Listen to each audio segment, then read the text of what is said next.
Whether your beer is in a bottle, can, or glass, kick back and relax. It's Better on Draft.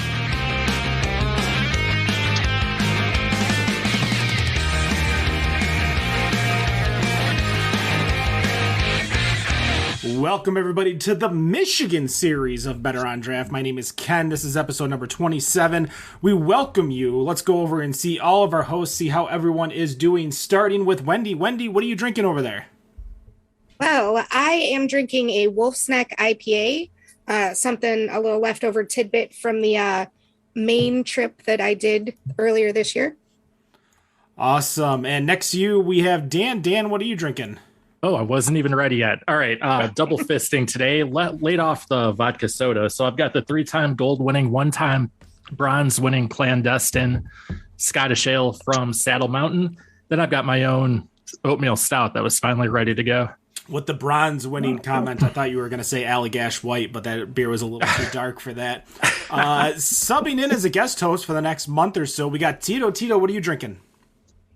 Well, hey, how you doing? Welcome. Thanks for having me. I am drinking a Shandy by Old Nation. And I'm going with the theme of the show, as always. I'm double fisting. Also got a Ghetto Blaster by Motor City Brewing Works. Well, for I drink 30 of those in a night. I feel like we all can. Those are so good. For myself, I've got from Occidental Brewing, their alt beer.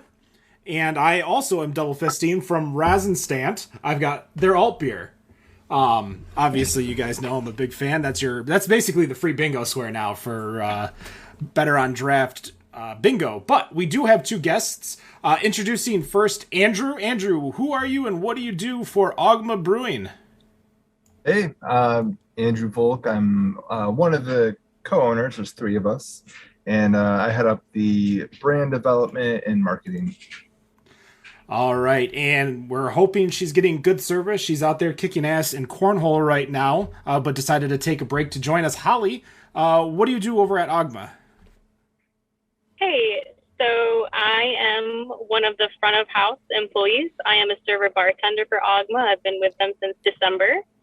And in my hand, I have our newest beer release, the Mango King, a fruited kettle sour, reminiscent of mango sticky rice. Now, as much as you're front of the house right now, Holly, you're actually you brew or you brewed at other places, correct? That's correct, giving me quite a bit of credit. I was assistant brewer under the guidance of Kim Collins for just over a year in Saugatuck, Michigan. All right. I'm going to actually pass this over to Wendy. I do apologize, but with Nick coming in, I'm trying to get everything situated. So, Wendy, take it away. Well, I guess, why don't we start with telling us a little bit about Ogma? Yeah. Well, we're in Jackson, Michigan. We are 3 owners that kind of just came together around the idea of Ogma in 2015, 2016, and started building it, started working on it. We got, finally got our spot picked out in 2018 and started raising some funds. And then something happened in 2020 that kind of shut the world down. So in that, it slowed us down a bit, but, without giving up, I want to say the night before Thanksgiving in 2021, we finally opened our doors. So I've had a chance to look at some of the artwork surrounding your merchandise and pictures of the facility. And why Ogma, I guess? What does that make it? What makes that special? Well, we were, of course, on the first thing you do is pick your name, of course. It's obvious, right? So a while back, we were looking for a name that was short, something easy to remember, something that stood out, and we kind of like the idea of like mythological gods. So we landed on Ogma. He is the Celtic god of language and communication. He was like an elegant speaker and scholar. So a lot of what we wanted to do was build a community space, and we felt like a major pillar of community is communication. So the God of communication just sort of tied it together for us, and we rolled with it. So I have to tell you, I'm a huge fan of mythology as well. So of course, I kind of went down the rabbit hole with the whole Ogma thing. So I'm just wondering if the fact that he is normally portrayed as part of a triad, right, does that have anything to do with the decision to go with Ogma? As we were going down the path, more and more things made sense. But not necessarily, no. Like, he was also a brewer. He kind of looked badass in some of the representations, and we actually took that to the next level with our representations of him. So the further we go down that path, certain things kind of line up and others don't necessarily, but we're just going to ride with the things that do.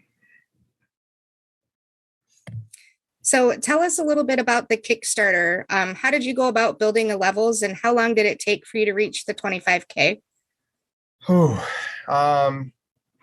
So yeah, that was 2017, and we launched in 2018, I think, maybe 2019. Anyway, yeah, a bunch of research. I looked up a few like coffee shops that had done well with their campaigns, and I learned some stuff from those, and then just started building it. Just laid it out. Building the tiers took a while to strategically align those and make sure we could afford the actual products we were giving. And yeah, we had a great video that was done by a friend here in Jackson named Dave, and that kind of built the campaign around that video, where we just told everyone about our vision.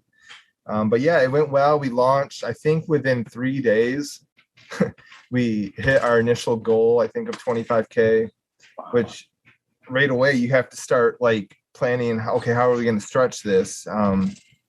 So ultimately, after the month campaign, we got up to 55,000, which was just huge. And like, it was just like a testament to the community that they wanted what we, were planning to do. And it really helped us build a bunch of relationships with people before we were even had our spot, to be honest with you. So yeah, it was a huge moment in our process, that campaign. So before I ask my next question, I see that Nick came on. So Nick, what you drinking? Hopefully I got the microphone working. Looks like I do. I am drinking I'm going to butcher this so bad. Schloss Brauerei Redder Pilsner. Wendy, you probably might recognize it from the 25-day advent calendar, beer advent calendar. Haven't had a chance to finish it up yet, so that's what we're going to be doing this weekend, and I'm sure next weekend as well, just finishing this up. Is it already Christmas? I mean, it is. What it's the saying? Christmas in June, Christmas in July. Sure. Yeah, that is a thing now, apparently. So it's funny that it's not that hard to drink a beer every day until you have to drink a beer every day to keep up with the calendar. Oh yeah. So yeah. Before I pass it on, I do have a question about the Kickstarter still. You had 9 backers pledge the Pro model, which includes personalized walk-in songs. As somebody with my own theme song, I totally stand behind that, but I want to know how it works and what are some of the songs that people use. Please tell me one of them is the John Cena song. Right. I got to be honest, that has not like completely fulfilled my original vision. I wanted to have a fob that these people would have that would communicate to like our audio player, okay, this person just walked in, cue up their song. So sort of like some type of like Alexa tool or something like that. But no, those 9 Pro model members, they come in there basically like they own the place, which was kind of the goal. And if they want to hear something, they just tell us, and we're like, okay, we'll cue that up for you, sir or ma'am. That's amazing. Yep. Dan, I heard you had some questions. Yeah, all right. So I'm curious because Jackson is a pretty small town and there are already a few breweries out there. Talk to us a bit about what it was like opening up there. Maybe were you concerned about the population versus number of breweries? Just give us some details about opening up there and what it was like.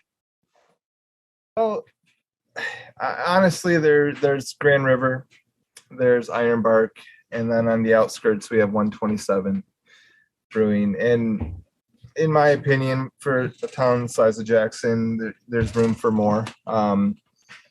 Especially if community is sort of at the focus of each one, which I think is one of the strong points of all of the breweries in Jackson.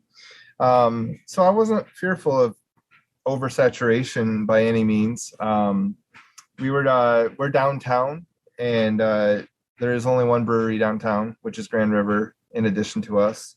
The biggest hurdle was changing the vocabulary of everyone as referring to Grand River as the brewery. That's just what you said, I'll be at the brewery.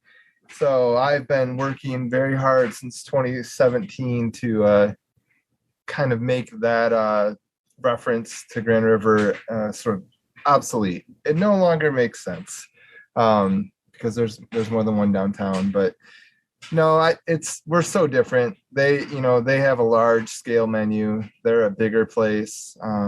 They have great beer as well, but we're just two different vibes. And if you're going for one thing or the other, it's not really a competition there.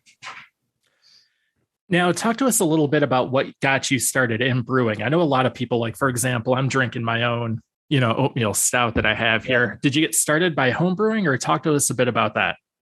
Well, frankly, I think this is a better question for Holly. I'm not a brewer by any means. I'm a brander and a marketer. I can give you Troy's story, our brewer, and I'm happy to do that, but I'd love to hear Holly's beginnings. Yeah, absolutely. Hey, so to go back to your first question, I don't think we view the other breweries in Jackson as competition, but as colleagues. I think we're really lucky that the brewers from Grand River come to our brewery to have their beer after work and tell us about what they're having success with. We share with them what we're experiencing in the market. One of our best bartenders also works at Ironbark, one of the other breweries in town. I think we're really lucky that our community welcomed us with open arms, and we can help each other grow in Jackson and not view each other as competition. So we're really lucky in those regards. Now, as far as beer goes, I started home brewing before I was 21 because blessed is the law that you can buy all the ingredients to make your own beer before you can buy it. I mean, that makes sense. I mean, you could be making bread for all anyone knows. It's not like you're really doing anything out of the ordinary. There's no, special ingredients that really go into it. Tell us a little bit about your homebrewing experience. What was the first batch you ever made? So my first batch was in a plastic bucket. I made it on the stove top of my tiny rental in Kalamazoo. And it was awful. It was a Scottish ale, and you wouldn't have known. The bottles exploded in my closet. Didn't mention that as I was leaving that lease. But it was a learning curve. It made me appreciate when I tasted a good beer, and it made me try really hard. I kind of stepped out of my comfort zone. I was a little bit quiet in college. I was one of 5 women in my entire degree. So I really stepped out of my comfort zone, made a lot of friends home brewing. And I think that's why I stuck in the field, is you make amazing friends in craft beer. It's funny. I think we all have the exploding in the closet story. I actually had the lid on a fermenter blow off about 2 years ago when I made my barrel-aged stout. Made a gigantic mess, but the beer actually turned out pretty good. So those kind of stories usually do lead to something good, whether it be that time or the next. So what's a beer, Holly, that you have not made yet that you're actually looking to make?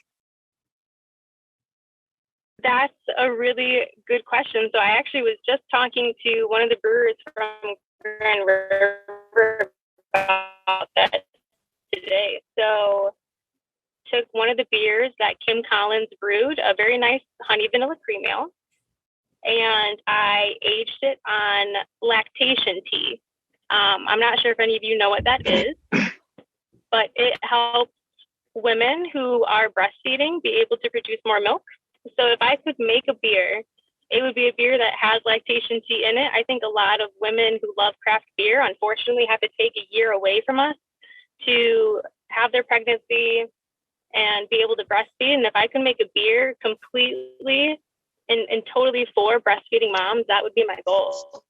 Get more women into beer and keep them. Yeah, that's the first time I've ever heard of that, or even being used in a beer. So that's pretty awesome. And finally, last question here before I pass it on here. This one's going to be more for you, Andrew, because I'm curious. I'm looking at the current menu at Ogma, and let me pull it back up here. So I see you currently have on tap, I have a sour, a pale, IPA, blonde, lager, IPA. You can see the two beers I'm holding in my hand. I'm not really a fan of any of the type of beers that you have there. What are you doing to get me into the tap room? Yeah, well, we have a dark lager, which I think you would very much be remiss to skip. The light body shouldn't scare you away. The flavor there is incredible for dark beer drinkers. We actually came out of the gate with a barrel-aged coconut stout that we collabed with Dark Horse on, called Four Horsemen. So it's certainly in our DNA. We have a stout called Into the Moat Meal that we had on, I believe, December through maybe at the end of March. So as we're ramping up and we're starting to finally, we just now got up to 9 beers on tap with our system. You'll see a little more variety, but yeah, if you're ever in town, the Hellion Wolf Dark Lager might be just a place to at least start, and then I think you'll see some stouts and porters coming down the lane here as fall nears. Excellent. All right, Tito, you had a question? Yeah, I have one for you. I want to hop back to a little bit of what Holly ended with. She was talking about producing a beer with a cause. Can you talk to us a little bit about the Try 21 project in which you guys participated in? Holly, if you'd like me to take it, I can as well. It's absolutely your call. I know you're very aware of it. But. Yeah, I mean, I guess I can start the conversation. So Try 21 is similar to the Black is Beautiful, like the t-shirt that you have on, Tito. So essentially a recipe, I don't know if it was a recipe, Volks, you can correct me, but an idea was promoted. I think it was supposed to be a hazy IPA. Yep. And I'm not sure if hops or malts were donated the way like malt and hops were donated for Black is Beautiful. But Try 21, a lot of the money went to a good cause. I believe it was a foundation working with Down syndrome. Right. Actually, my only reference is a good friend of mine works for Berserk Brewing Company out in Muskegon or Grand Haven, and his daughter had Down syndrome, and he's the one that brought it to my attention before Ogma jumped the gun and went for it. Okay. Yeah, that's right on. We worked with Pat from Griffin Claw, and the benefit went to Gigi's house in Detroit, which is a Downs awareness a group, and it was a hazy, and it was fantastic. But yeah, we basically shared a recipe, put our own spin on it, had some discounts on the label printing and the hops, but it did very well. We were just honored to be a part of it. I know Holmes and Griffin Claw and a handful of others, Grand River included, were part of it. Do you have any other projects in the works, kind of like this, follow along this line? Or? Yeah, not quite yet in the works. I definitely have an interest in doing something that involves, the benefit of a woman's program. Or just, keeping people like Holly just involved in the brewing process in general. Gotcha. We have some plans to do a Women of Ogma beer club, which extends from the artwork all the way to the actual brewing and recipes. So no doubt, I think the causes are just building community, and that's what we want to be a part of. Okay. All right. Well, I'm going to pass on over to Nick. I hear he's got a question too. I got a couple of them. So prepping for the show, lots of articles talking about artwork and how you guys use art in some of your shops. It even goes as far on your website to say, you even say, stop by the brewery, grab a beer, and check out the murals that we have in downtown Jackson. Let's focus on just Ogma. Who does all the artwork for all of your stuff that you have at the brewery?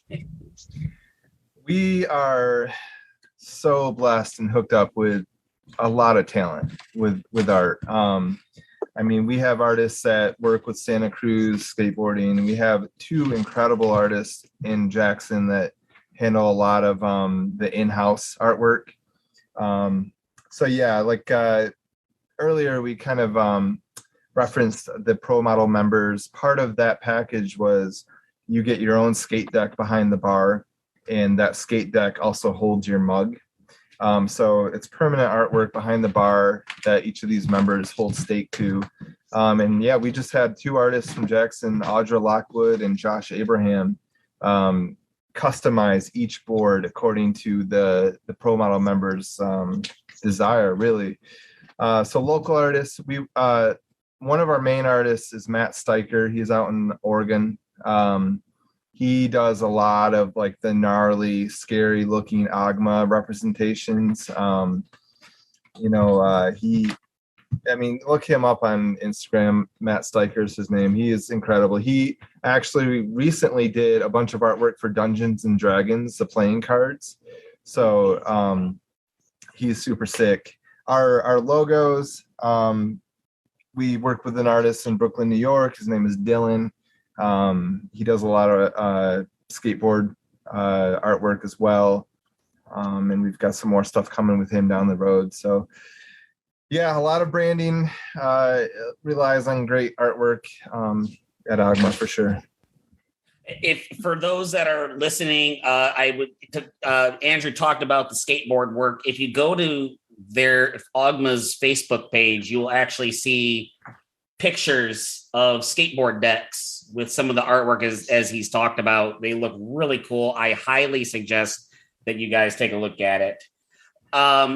Touching base, sticking with the downtown aspect, I'm going to go a little outside of outside of the line of questioning here a little bit, because I wanted to do a little bit of research, and you can ask Ken. I do all my stuff last minute. Great.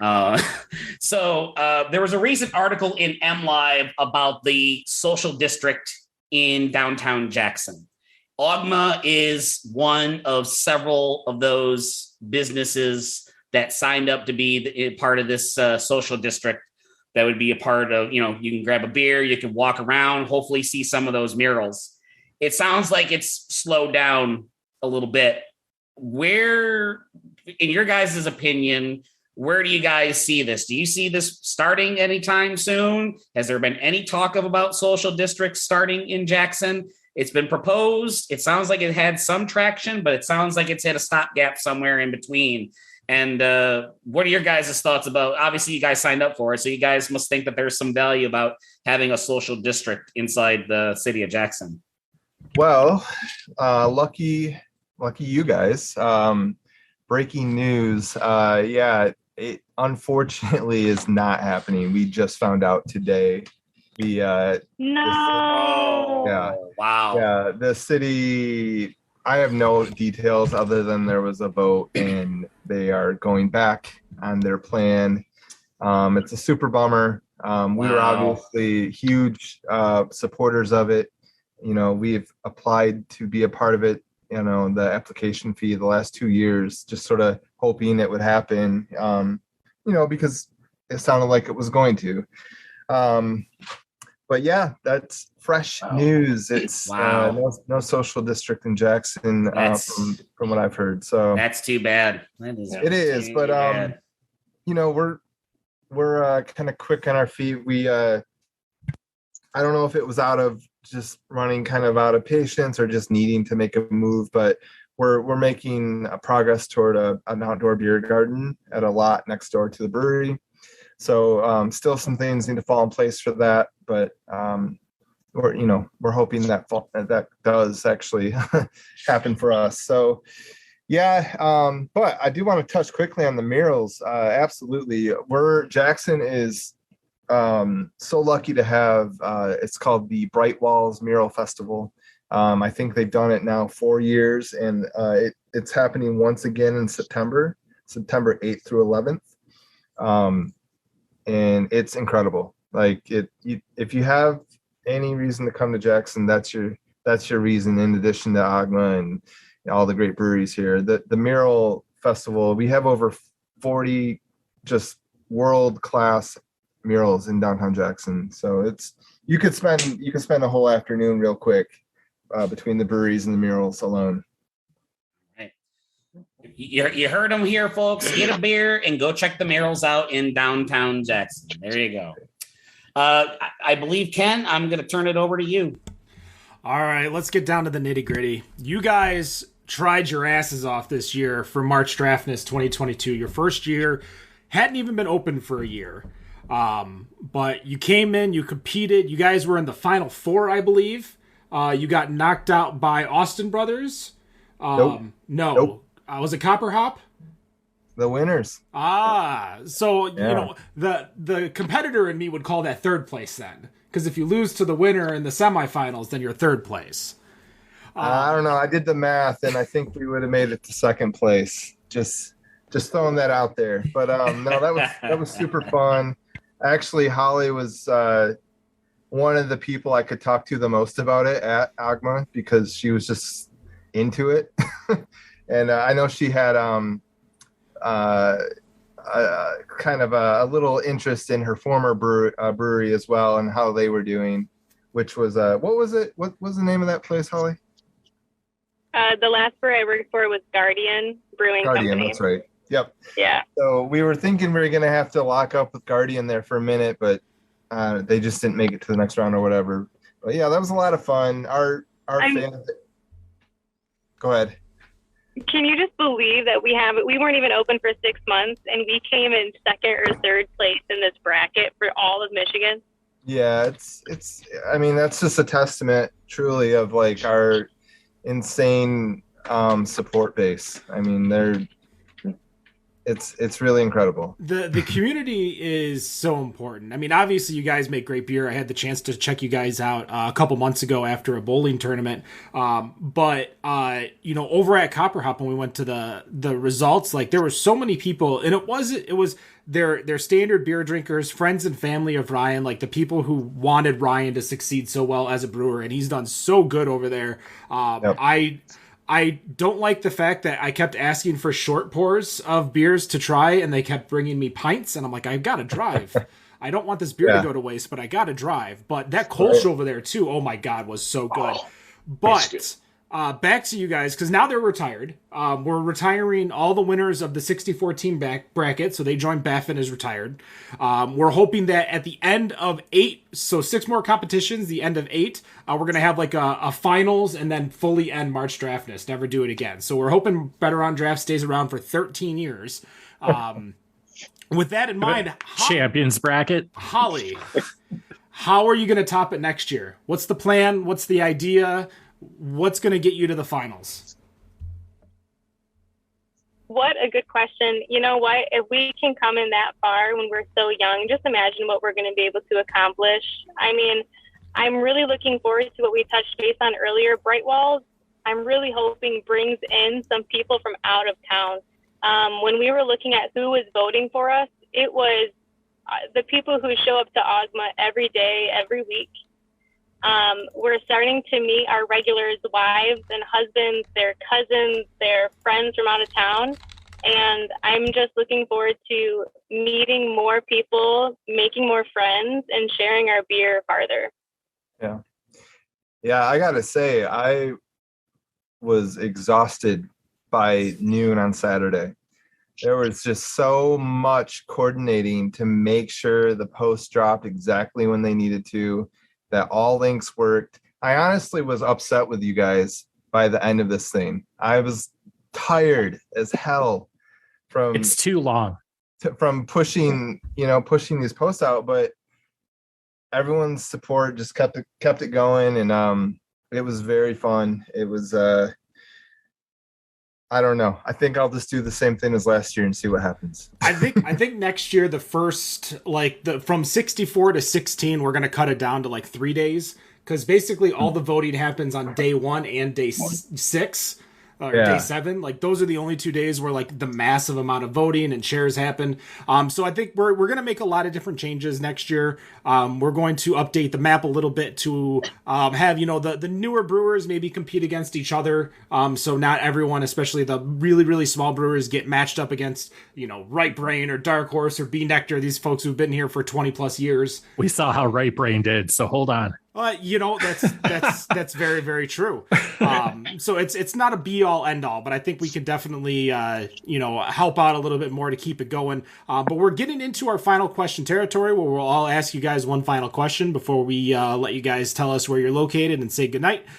Starting with Wendy. Wendy, what is your final question for this evening? All right. So we've had this conversation on the show before about bands putting their name on beers. And with your music background, I'm just curious, what band would you love to see a collaboration with Ogma? Man, a realistic opportunity, or just there's no way, but it would be fun? How about both? Both. Yeah. I mean, Slayer would just be insane. But I can see us trying to work our way into some type of high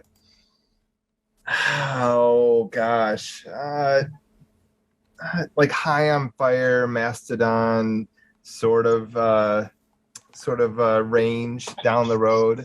I don't know, something at that level. I'm sure Troy is just cursing my name that I didn't go deeper into some cooler bands, but somewhere in the metal vein would be fun. Callie, what about you? We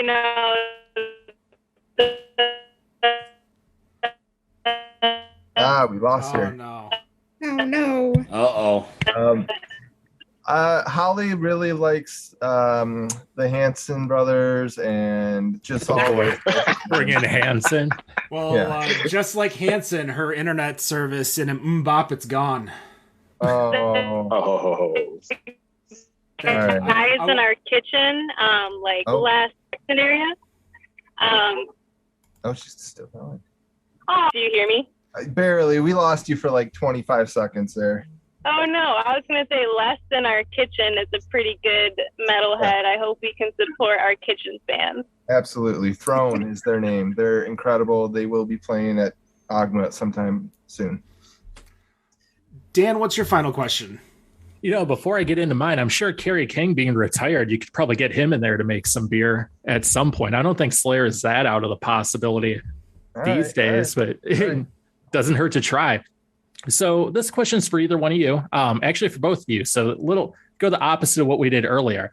What's one, I hate putting you on the spot for this. What's one type of beer you don't like making or having on draft at the brewery? Man, you know what? And it's weird because we just put one out and I love it, but I am not a sour drinker. I don't get it. I don't get the love, but hey, I can tell when there is a good sour made, and there's one at Ogma right now called King Mango. It's incredible. So I would say in general, though, I steer away from sours. And Holly, what about you? So unfortunately, Andrew is just so wrong. I can't even begin to. I love it. Yeah. I'd say, and it depends on your definition of beer. I hope and pray Volks and Troy and Kevin never let a seltzer touch our draft line. Oh, there you go. I think you're in good hands. There you go. Nick, what's your final question?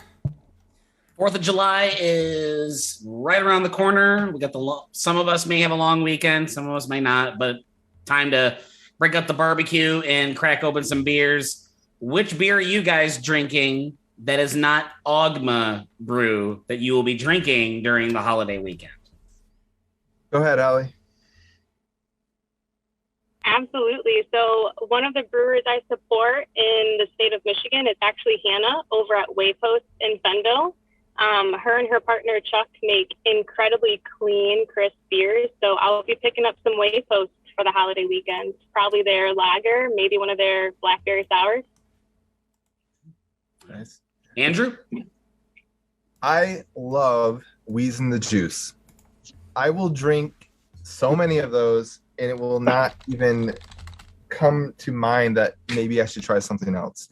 There's like 16 of them in my little fridge right now. So Grand Armory, like Wheezin' the Juice, that's my summer beer. So I will absolutely have one or 5. Giving a shout out Cody and Buck, who came onto our show for Better on Draft 234 and told us the story of like the Wheezin' the Juice and behind it and Pauly Shore and all that stuff. So it was definitely a lot of fun. Tito, what's your final question? Okay, I watching one of your interviews, I heard this come across. I have to ask. I've never heard of this in a brewery before, but a cereal bar. Can you give us the backstory behind that? Man, I wish we could have had Thomas on with us. He's our head chef. And you know, I approach him usually every Thursday or Friday. I'm like, what do you got like special coming this weekend? And one Saturday he just like whipped out these incredible, delicious cereal bars. But what this story starts from is we did a special 420 menu day. Okay. And it included your normal stoner food, grilled cheese, and just mac and cheese, all this stuff. But we also had a cereal bar, which included Fruity Pebbles and Golden Grams and Peanut Butter Crunch. And we had our little some milk you could pour in. So literally for 420 day, like a cereal bar. So anyway, we had some cereal left over. He whipped together these amazing cereal bars, and I did not realize how much people would love them. That's awesome. That is awesome. So I guess you guys are going to continue it, keep it going, or is it just going to be a periodic thing? Too much of a good thing might be a bad thing, but every once in a while, I think you'll probably see cereal bars again. Cool. Just let us know when you're coming into town. I'll pick up some cereal for you. We'll meet you at the bar, okay? Oh, most definitely. Most definitely. We are running up against the time. You guys said you need to leave at 7:40, so I'll leave you with one final question, and then you can tell everyone where you're located, how to find you on social media. My question to you is very simple. What is a better beer, Stroh's or Old Style? And I'm not talking, Brew Detroit Stroh's. I'm talking PBR Stroh's. Yep. Go ahead, Holly. You start. I've never been asked this question. Correct me if I'm wrong. Is Stroh's being brewed by a woman right now? Stroh's is not currently being brewed. Okay. And I'm referring to the old PBR Stroh's. Can I be honest? Blue can Stroh's. Yeah. Yep. Can I be honest and say I wasn't even able to drink until 2017 legally? I don't think I ever had that beer. Oh, my heart breaks for you. So, all right. Well, I lived in Chicago for 10 years. So I had Old Style just shoved in my face for multiple years, and it gives me a headache every time. So I got to go Stroh's, no questions asked. All right. Ogma Brewing, where are you located? Where can they find you? When are you open? All the social medias, give it to me. Everything is at Ogma Brewing. Instagram, Facebook, Twitter, everything. We are in downtown Jackson, Michigan. We are at 129 East Michigan Ave. We are open Tuesday through Sunday. We open at noon every day. We have kitchen, and we have some delicious beer.